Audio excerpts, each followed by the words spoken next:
The Colosseum was a place where the best of the best threw down to see who would be the last standing. Some contestants came from nothing, just to rise to the top.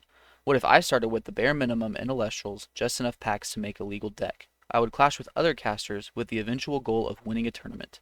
Every win would reward a single randomized pack to upgrade my deck, with other rewards along the way. Will I be the last caster standing? It's time to enter the Colosseum.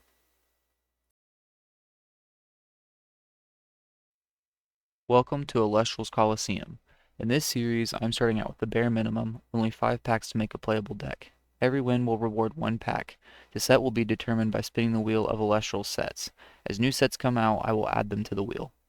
Starting with only 5 packs will make it difficult to get wins. If things get tough and we lose 5 in a row, I'll get a pity card.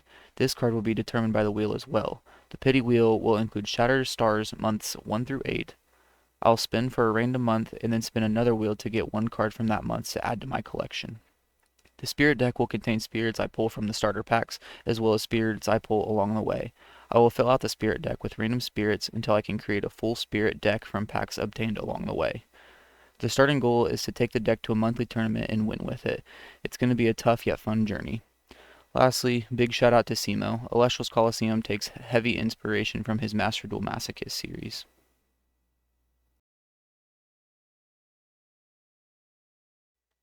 Hey everyone, welcome to Elestrals Colosseum. Big thank you to everyone for tuning into the series. I'm very excited to kick off this journey. It'll be real fun to learn a new deck full of random cards. Let's spin the wheel to see what packs we get to start with. Looks like the first pack that we're going to get is Base Set. Base Set could be good just because it can give us some staples like Nectar, maybe even Ambrosia. Second set's going to be Frostfall. See, the third pack is going to be a second base set pack. Nice. Hopefully we may be able to get another couple Frostfall packs here just to try to build a consistent strategy. Ooh, that one's close. It's going to be a second Frostfall. Well, a whole lot of Frostfall and Daybreak. Nope. Frostfall and base set. And the last pack is going to be Daybreak.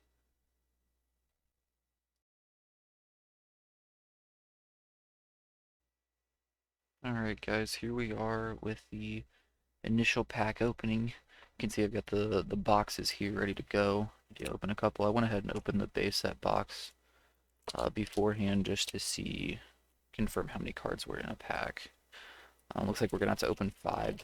There's 10 cards in a pack and 1 spirit, so let's open 5, which will leave us with 45 cards to start with. Let's see if we can get a stellar on the topper here. We did not get one for Frostfall. Unfortunate. Pop open the Daybreak box here.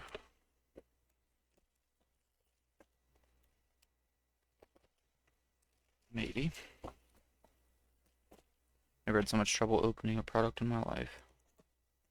Alright. And see if we get anything out of Daybreak. We did not, just the Celestial.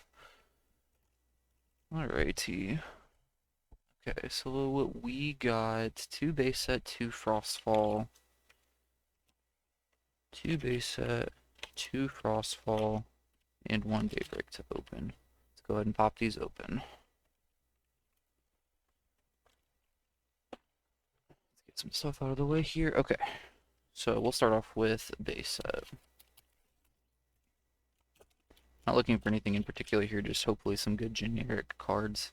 So we'll start with an Earth Scout, a Jirtaya, a Drops of Leaf, an Earth Smog, Rummagem, Bag of Winds, Tornado, Necklace of Harmonia, Glidesdale, and a Terratless. Looks like we got a couple of the bears here. I don't know, might have to go with a bear strategy if we can get some good stuff out of the next couple packs.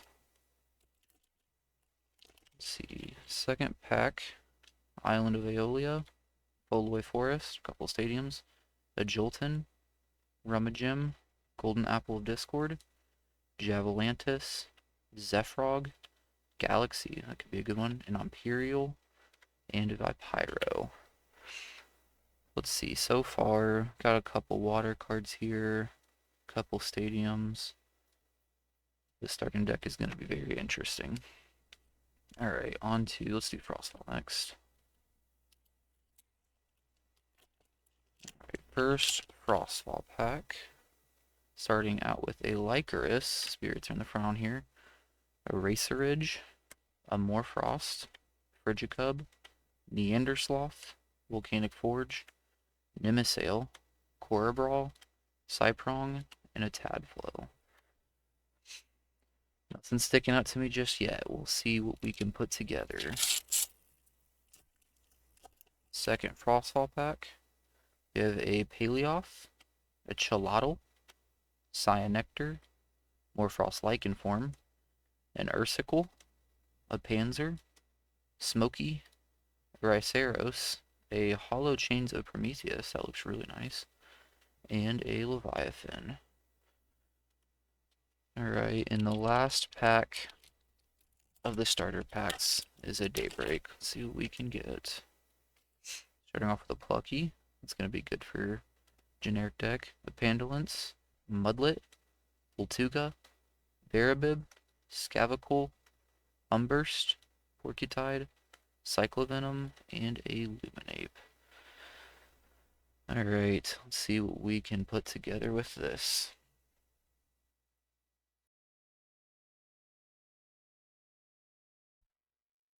Alright guys, so going over the first deck profile here, things aren't looking too good. We've just got kind of a mismatch of a whole bunch of random stuff. And yeah, let me just show you guys what we're working with. So, a whole bunch of different one drops right here. Nothing too super consistent. We did get the 2 Rummagems, which is pretty good. The Mudlet also probably will be pretty good. The Jolton, Jolton's going to be nice because we pulled 3 of the stadium, so I'll show you guys those here in a minute. Just keep going with all of the 1 drops here. We got a couple more Frost here, nothing too crazy. We did get a couple of the Bears. We got the Searcher, so that should work out pretty nicely. Got a Galaxy, it's pretty decent. So whole just bunch of different 1 drops right here to work with. After all of those, we are working with, I'm just gonna move this pile up here. We got a bunch of 2 drops here. I read through some of these. Nothing stands out to me to be super crazy just yet, but some of them have some pretty solid effects. So, yeah, I mean, we'll probably just end up using some of these as beat sticks, hard ascending over, whatever 1 drop we get down, and, just have a beat stick to hit over afterwards. After that, the only 3 drop we got is the Imperial, which this might not even come up ever. This probably will end up being one of the first things cut. After that, we've got the 3 stadiums, the Island of Alo, the Full Life Forest, and the Volcanic Forge. We've actually got, these are usable with some different stuff, so, and then we have the Jolton to search. These actually might come in handy. After that, we have a few Invoke runes. We have a Tornado, a Golden Apple, and a Drops of Leaf. And then to round out the runes, we have the Chains of Prometheus and the Necklace of Harmonia. So, nothing too crazy here to start out with. Hopefully this gets better over time, but it's going to be a rough first couple games, so hopefully we can figure something out. Aside from all of the cards in the deck, though, as far as the spirits go, I'm just going to roll random spirits to add up. I will use the 5 spirits that we pulled in the pack and in the packs, and then every time I get a new pack, I'll just add that spirit to the list as well. So currently we're running with these 5 right here, and then I will probably spin for the rest to just make up to the 20, and then as we get new spirits, they'll get thrown in here as well.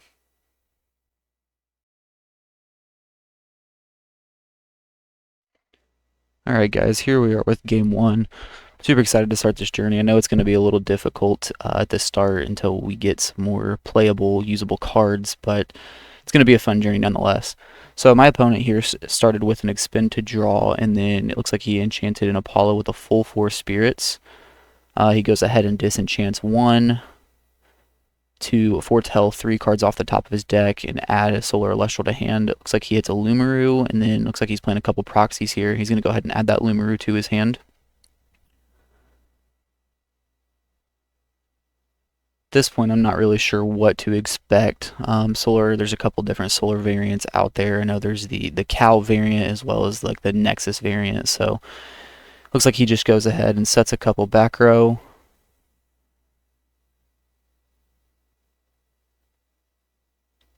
And at this point, it'll be my turn. So I started my turn here by reading a couple cards. It's going to be a little bit before I learn everything, but I go ahead with a cast of the Cora Brawl here, which is actually a pretty solid card. It lets you see 2 face downs as a part of its effect, so he goes ahead and flips both of his back row to show 2 tsunamis. So this works out perfectly for us because obviously we're water enchanted, so I get a free damage on him right here. So at this point, I'm kind of feeling okay to start the first game out here. He hasn't really done a whole lot. He expended a draw, so he couldn't cast on his first turn. It was nice to get the free damage there, but at this point, it feels like I'm going to have to do a lot of damage really quick in order to win the first clash. He's going to go ahead and cast the Lumaru that he got off of the Apollo last turn, which is bad for us. He goes ahead and swings over the Cora Brawl here, taking it out, and he's also going to be able to resolve the Lumaru effect to mill 3 off the top of our deck. He hits a Necklace of Harmonia, a Smoky, and a Paleoth. Biggest loss there being the Necklace of Harmonia. The attack boost on that would have been nice to actually try to keep some board control. We're going to go ahead and draw for my turn here. Looks like, again, I'm just going through and reading some cards here. I need to learn the card effects.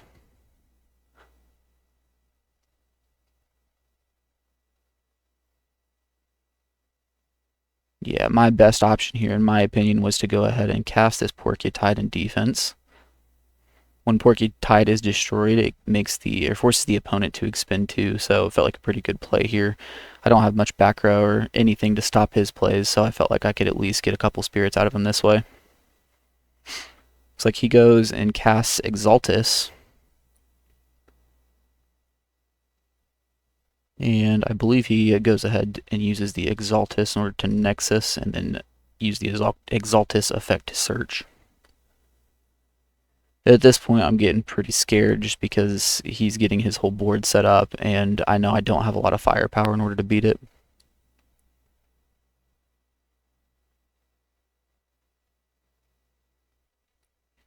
I think I'm just going over the Porcutide. It's not a very commonly used card, so I had to share the effect with him so he knew what was going on.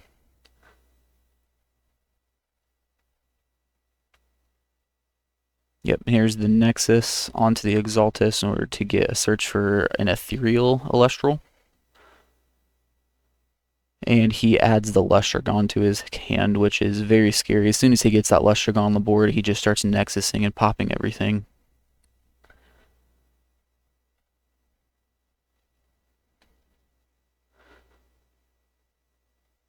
He goes ahead and activates the Apollo again to foretell another 3. He hits the Jatora that he's going to add to his hand, as well as a couple proxies.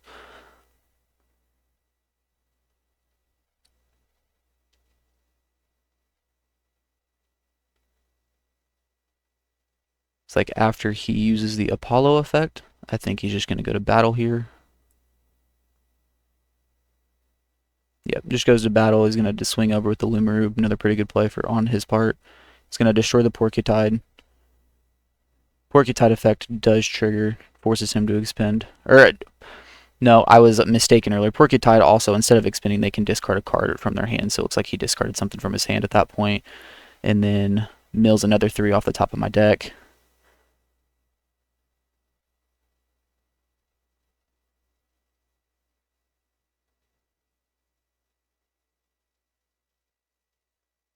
And then he's going to swing the Exaltus for a couple spirits worth of damage here. Looks like off that mill, he hit a Drops of Leaf, a Volcanic Fords, and a Chains of Prometheus. So the Prometheus may have came in handy there, being the only counter rune in our deck, but Lumiere is a pretty good card in this matchup. Looks like I go ahead with a Galaxy cast here. At this point, I'm just trying to think of how to get rid of something on his board here. I don't have a whole lot of cards to put on pressure, so looks like I decided to swing over the Exaltus here just to get rid of the 2 spirits. Don't love leaving the Lumaru up on his field, but gotta do what you gotta do when you're playing this kind of deck.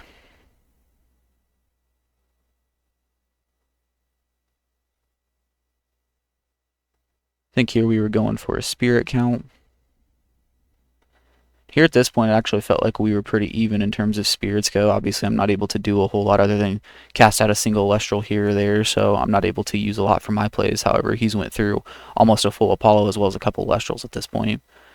He goes ahead and casts a Jatora, and he's going to activate the Jatora effect.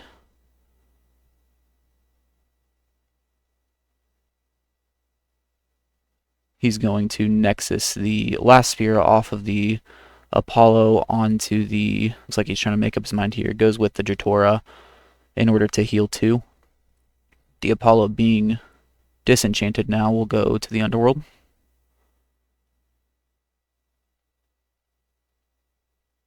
Looks like at this point he goes for a cast of Temple of the Sun in order to buff his Elestrals.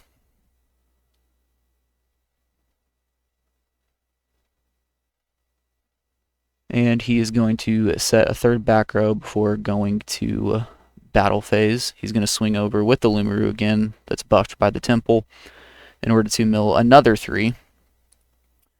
And this time he's going to hit a Mudlet, a Panzer, and a Foloi Forest. So a few of the Earth cards that we have straight to the Underworld.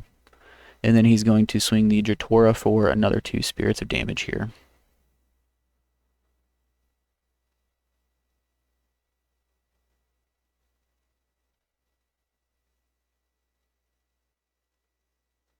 At this point, I'm just looking for any kind of play I can find in order to get some of his Elestrals off the board.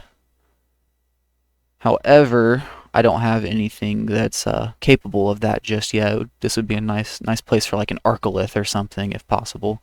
Hopefully we can get that in one of our future packs. Looks like I just go for a cast of Jolton here in order to search for a stadium. However, I believe at this point all of my stadiums are either in the Underworld or in hand, so I think I look through the deck to confirm right here. However, the Forge and the Forest were both milled off of Lumaru effects earlier, and I'm pretty sure I drew Island of Aeolia for this turn, so we actually have no target off of this Jolton search, which feels pretty bad knowing he can just Lumaru attack over it next turn, mill some more cards. We know he still has the Lestragon in hand that he can use next turn as well to gain more control over the game here, so we're in a pretty bad spot for this first game.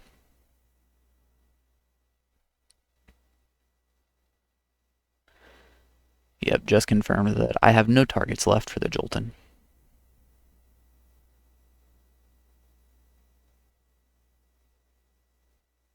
At this point, all we can do is pass back to him and hope for the best.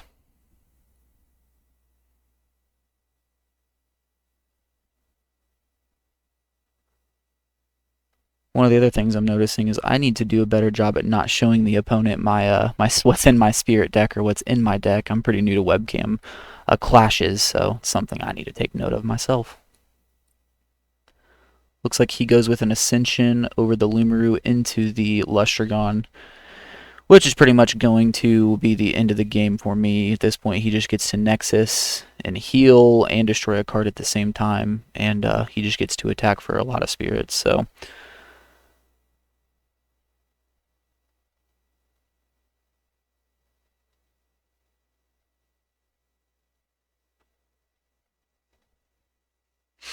I think he goes ahead with an Ash Rabbit proxy here to look at the 3 off his deck. He's just getting more resources to use. Solar seems like it's going to be a pretty tough matchup. Anytime you get a board that can, get this much control this quickly is going to be an issue. Hopefully we can get some get something here in order to stop this matchup in the future. Looks like we might have to go through this for quite a few episodes in order to get some pity cards built up, though, and hopefully start to make a better deck.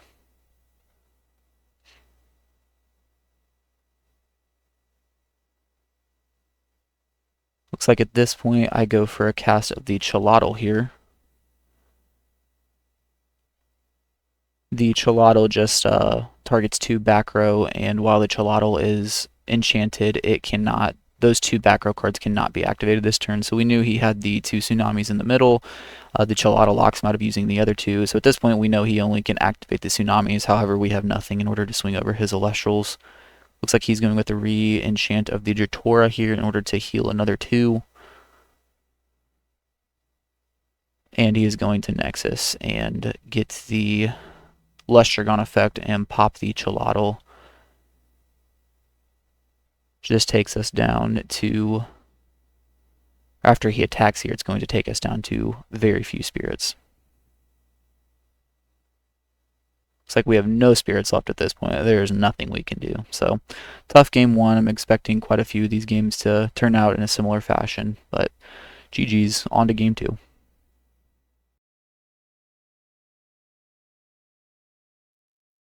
Alright, after a tough game 1, here we are back for game 2. Looks like game 2 starts with the opponent casting an Ash Rabbit.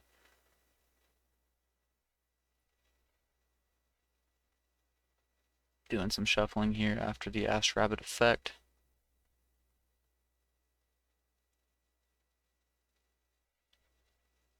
And it looks like he just opts to set a couple back row and pass his turn. Once again, I am doing some more reading here. Still going to take a few episodes to learn what all of the cards do and, figure out the best option, the best path to take on my turns. Here what's going through my mind is I just need to figure out a way to get through that Ash Rabbit. Ash Rabbit is a very good card, as everyone knows. Looks like I go ahead and cast a Mudlet here, which feels like a pretty good out to the Ash Rabbit. However, he flips up a Gorgon's Gaze here to stop the Mudlet's effect, which is unfortunate for us because that means he gets to keep the Ash Rabbit. If he's got a way to out the Mudlet next turn, then we have no way to deal with the Ash Rabbit at that point. Looks like I go ahead and cast our Apples of Discord here. Golden Apples of Discord.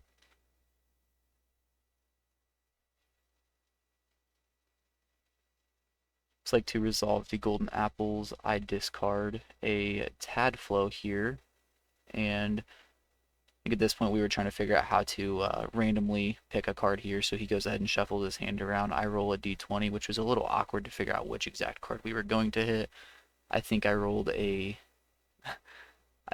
14 here, so we're gonna end up taking out that middle card in his hand.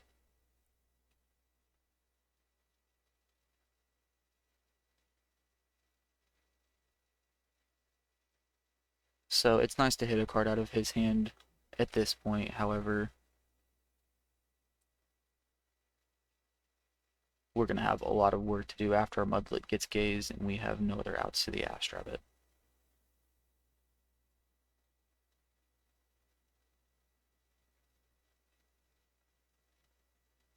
Looks like our opponent is going to go here. Oh, the card we hit out of his hand at random was Jolton, by the way. I forgot to mention that. He's going to head and cast another Jolton. Jolton's going to allow him to search for a stadium here, so he's going to go ahead and grab his Mount Olympus. At this point, things are already starting to get pretty rough for us. He's got decent control of the board here. He's going to be able to get over the Mudlet pretty easily and start getting some damage in, so it's going to get pretty decent control of this game fairly quickly.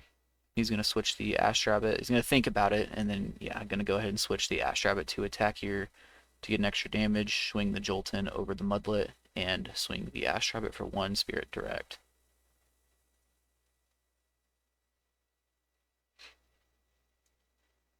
After that, he's going to pass the turn. My turn, trying to figure out the best option here. I might be able to get over the Ash Rabbit at this point, depending on what his last back row is. I'm going to go ahead and cast a Cyprong here, and I believe I'm going to misenchant it. I'm going to put a water on it just in case he has the Tsunami. At this point, I was reading the Cyprong effect to him, even though it didn't matter being misenchanted. I still thought at this point my best option was to try to clear the rabbit so he couldn't gain any more advantage off of it. I'm going to go ahead and swing the Cyprong over the rabbit, and it will go through, so that's pretty good for us. However, we know he has the Mountain Olympus in hand here, so he will be able to get over the Cyprong pretty easily after he plays the Olympus and he's able to swing over with a buff Jolton, worst case scenario. Looks like he has another rabbit in his hand, which is very bad for us. It's just going to get him more cards to work with. At this point, he still is not able to get over the Cyprong, but we know he has the Olympus coming.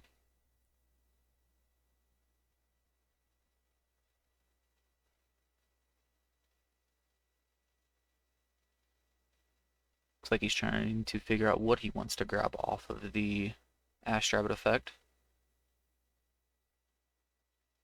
At this point, it would be pretty difficult to figure out what to get off of the rabbit into our matchup because our deck is just a big mismatch of cards, so you don't really know what to expect. He goes ahead with the cast of the Mount Olympus, which is going to buff both of his Elestrals. He's going to be able to swing over the Cyprong with the Jolton and swing for another one spirit with the Ash Rabbit.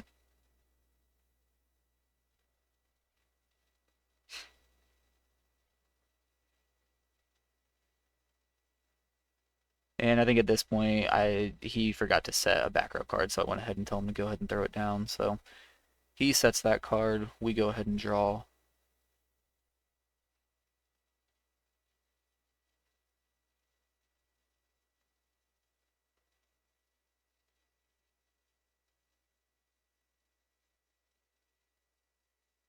It's like I'm trying to figure out what to do here. We have a Jolton in hand, and it feels like that's the best play at this point. We go ahead and cast the Jolton here. His Mount Olympus also buffs our Jolton, so we at least will be able to get over the second Ash Rabbit, try to stop him from getting another effect resolution on the Rabbit. And we will be able to get a stadium to play next turn in order to bump his Olympus out. However, our only stadiums are the Forge, the Forest, and the Island of Aeolia, so it doesn't really help us a whole lot right now other than removing his stadium. Looks like we go ahead and grab the Island of Aeolia here.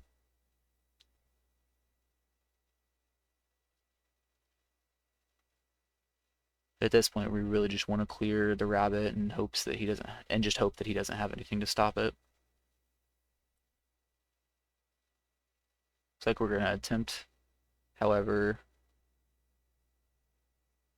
he is going to show the tsunami. So that stops our attack. That allows him to keep his rabbit and just continue to gain advantage on his next turn if he so chooses.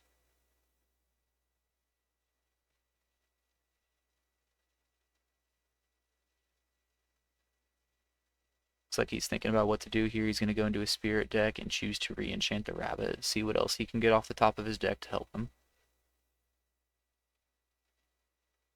At this point, we're kind of in a similar situation to last game where he's got some pretty good control of the board here, and we just don't have anything to get through it just yet. So, not looking great for us right here, but it's what the journey's going to be for a little bit. Looks like he goes with the race to the top here in order to take out our Jolton, leave himself on an open board.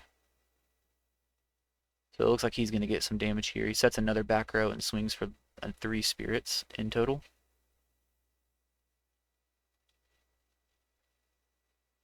It looks like I'm going through the spirit deck. We've got a whole bunch of different spirits here, so trying to figure out what exactly we want to get rid of in this situation.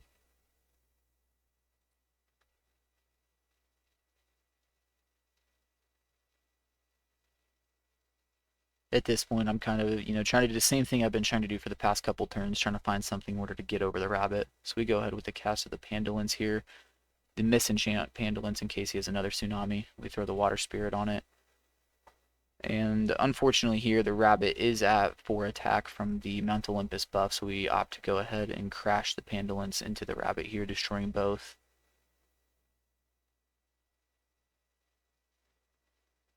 At this point, it might be too late because the rabbit has already been resolved 3 times, so he's got everything that he needs and more to take us out.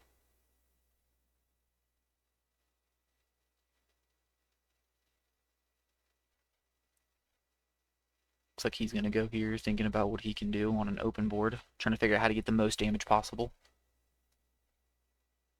And he is going to ascend over the Jolton into the big Arcolith. Arcolith is very bad for us in this situation. He's going to enchant another 3 Zaptors from his underworld, give it 5 spirits in total on an open board state. I think at this point we only had about 10 spirits left, so he's going to take out half of our spirit deck right here in 1 attack. We're going to go ahead and pay those spirits. At this point, not a lot here. The Necklace of Harmonia might be the only thing that we have using it with something else. We're going to expend a draw and see what we can get here. And we just have to play some defense. We're going to go ahead and throw down the Morfrost and defense, the Misenchanted Morfrost, and just pass. Hope we can live to see another turn at this point. Going to have the answer here with the Boombat to pop the Morfrost and win with the Arcolith attack. So he's going to push us to 0-2 to start out the series. For this series right now, or for this episode rather, we're only doing 2 clashes because we need to take some time to explain the rules and give an explanation of the series. However, we will shoot for 3 clashes in future episodes, and we might even be able to do something on Elestrals Clash when it comes out. However, we'll catch you guys on the next episode. Thanks for watching.